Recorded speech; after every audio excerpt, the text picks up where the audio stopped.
Now, they did a 12-year analysis on National Geographic series where they wanted to find out where did man originate from. The series was actually called Journey of Man, a genetic odyssey. They wanted to find out where man came from and who was the first man, if at all any. The group investigated people from all parts of the world, starting from Africa. They did DNA tests, they studied genes, did gene comparisons, spent millions of dollars to find out that the genes of a man from Africa and that of a man from Australia were from the same original parent. Spent millions of dollars, 12 years of research. This test could have been done in 12 seconds with one verse of the Holy Quran.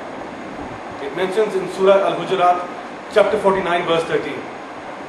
O people, we created you from the same pair, male and female, one man, one woman, and rendered you distinct peoples and tribes that you may recognize one another, not despise one another.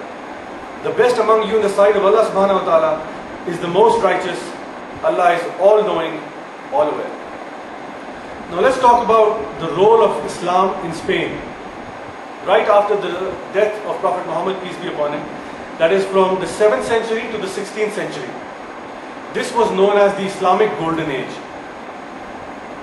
How the Muslims were masters of science, innovation, discoveries for almost 1,000 years. To just give you an idea of what Muslims at that time, right after the death of the Holy Prophet, were actually working on. We were working on chemical processes, dry distillation, steam distillation, filtration, purification, oxidization. We discovered coffee, purified water, refined sugars and sweets, rose water, restaurants and 3-course meals. All courtesy of Muslims. Concave and convex glass, stained glass, military technology, fireproof clothing, gunpowder cartridges, handguns, small arms, essential oils, kerosene, petrol, pottery, tin glazing.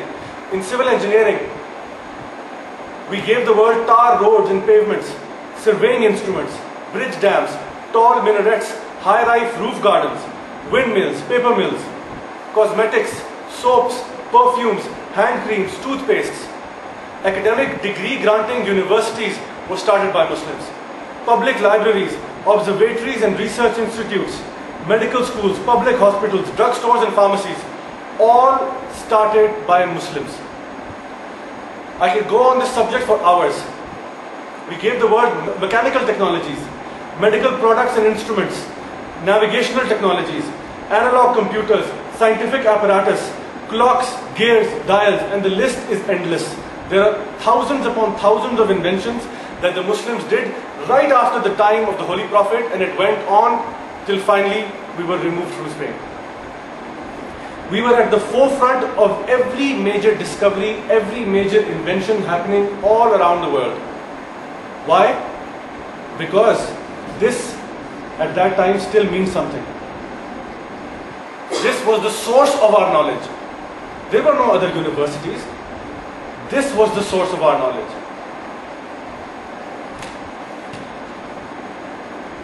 The West called it the Dark Ages. We called it the Islamic Golden Age. And if you look at the situation now, it can be termed as almost the exact opposite of how it all began. It seems like the Dark Ages are upon the Muslims and the Golden Age has dawned upon the West. Such rapid growth in all walks of life, not just Deen. I'm not just talking about Deen. Deen was always there. It was our fundamental, our foundation and our pillar that was supporting us. But Deen gave us the light to seeking education right after the time of the Prophet, when Islam had just been completed and people still had strong beliefs. The Sahaba and the people who came after them, they were the ones who were at the forefront of all these major discoveries of modern science that the West now is so proud of. All originated from Muslim scholars. It mentions in Surah Al-Zumar, chapter 39, verse 9. Are those equal? Those who know and those who do not know. Allah Ta'ala is clearly questioning us that do you think that those who know and those who do not know, are they equal? It is like asking as if a blind man is equal to the man who can see. A blind man has limited vision or no vision, for example. His senses are limited. A person who can see has a vast canvas in front of him. He can see till the ends of the horizons.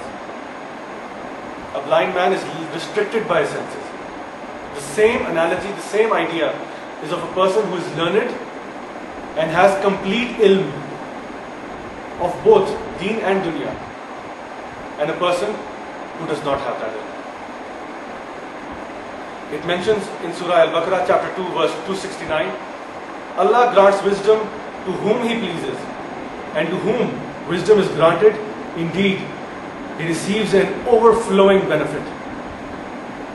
So Allah Ta'ala tells us that it is only the will of Allah Subhanahu Wa Ta'ala that He gives some of us an education. He gives some of us knowledge and wisdom. And there is an overflowing benefit of having that education. Like I said, that the objective of seeking an education in Islam is not for wealth and fame and all of that. But that is the overflowing benefit of having an education. It might not be the prerequisite or the objective why we are doing it, but it happens automatically, inshallah. It is indeed a blessing from Allah Subhanahu Wa Ta'ala if He has given us knowledge that we possess. How we choose to implement it and how we choose to use it, that lies with us. That is our choice. There is a hadith of the Holy Prophet where he mentioned that a single scholar of religion is more formidable against shaitan than 1,000 worshippers. Is more formidable, has more strength over shaitan than 1,000 worshippers. Can you imagine the difference? If only you were to study this book and understand the level of iman, the level of strength that you would possess. Because see, we talk about iman a lot. That is the foundation of our religion. To have belief, to have faith in Allah Subhanahu Wa Ta'ala. But in order to study a word or to define it properly, sometimes it is appropriate to look at its exact opposite. The opposite of iman is doubt. Having doubt. If I have a doubt that there is Allah or not. If I have a doubt that the Holy Prophet is the last messenger of Allah. If I have a doubt in anything that's in this book, it means my iman is weak. I can only strengthen my iman once I study it, once I understand it, once I ponder over it and reflect upon it. Only then can I strengthen my iman. The proof of having a strong iman is that at this very moment, I know that with all of you present over here, Allah Subhanahu Wa Ta'ala is also present. I know that there are angels sitting on my shoulders right this very moment. As crazy as it might seem to anybody else, I believe it. I believe that I am being watched every minute, every second of every day. I believe and have iman that for every single thing that I do, I will be held accountable on the day of judgment. That every action that I do has to have a consequence. I will either pay for it in this life or in the hereafter. That is iman. That is the strength of iman. And you can only build upon it once you know about your own religion. Once you study and understand it. Then things start to become clear to you. Now, though envying is a sin in Islam, the Holy Prophet mentioned that there are two types of people who you can envy. There is a hadith from Ibn Masud, may Allah be pleased with him, that the Holy Prophet, peace be upon him, said, the position of only two persons is enviable. The person to whom Allah bestowed wealth, empowering him to spend in the way of righteousness, and the person to whom Allah gave wisdom, with which He adjudges and decides and considers, and which He teaches to others.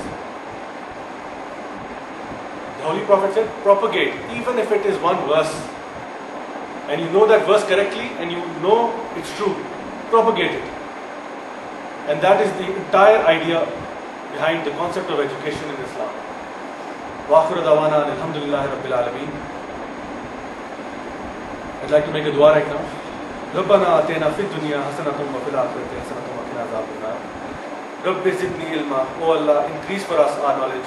Oh Allah, help us understand the Holy Quran and implement it fully in our lives. Guide us to the absolute truth and to the path of Sirat al-Mustaqim. Oh Allah, forgive us our sins, be they big or small, and in the hereafter, grant us the highest levels and highest degrees of paradise. Now, if you have any questions, you're more than welcome to ask.